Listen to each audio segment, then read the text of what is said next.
Shortly after Kim Il-sung took power, he set about creating a lot of reforms to give men and women equality.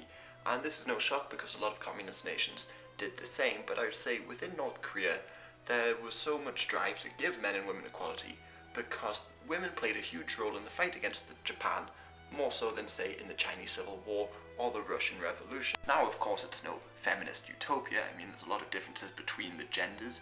I mean, most politicians, university lecturers, and high-ranking positions are filled by men, and there's some old taboos that still linger on, like there's no women who smoke in Korea. In school, men learn how to fix cars and learn how to drive, whereas women learn how to cook. Although divorce was made legal, it's still very, very rare.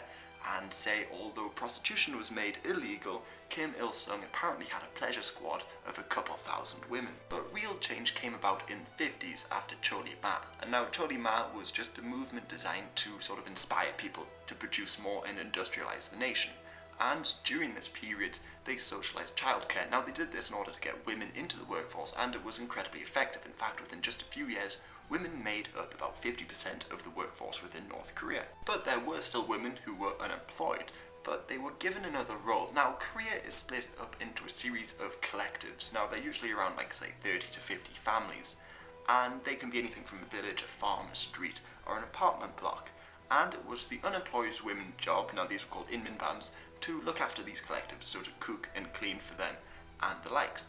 But what they were also tasked with is reporting criminal activities, so this gave them a lot of authority within the collectives, and as a result, they were given some rations and pay from the government for carrying out this job. Now, the role of the inminbans largely diminished during the famine, but women still have a very important role in North Korea, but this is because janmadangs were created during the famine. Now, these are black and informal markets, and to explain them briefly, they sell things that you'd expect. It's largely food and home-produced goods, but there's also some things that are being imported from China.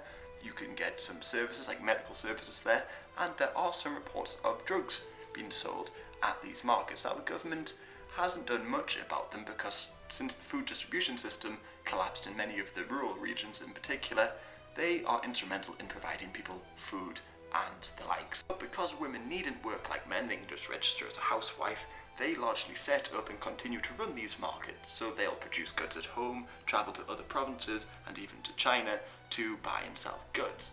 So usually bartering is the main method of trade, but foreign currencies and local currencies can be exchanged there, and they're making quite a bit of money. Well, it's estimated they make around $10 a month, which may not seem like a lot, but when the official government salary is only a couple dollars a month, this means that in potentially the majority of North Korean homes, women are the main breadwinner.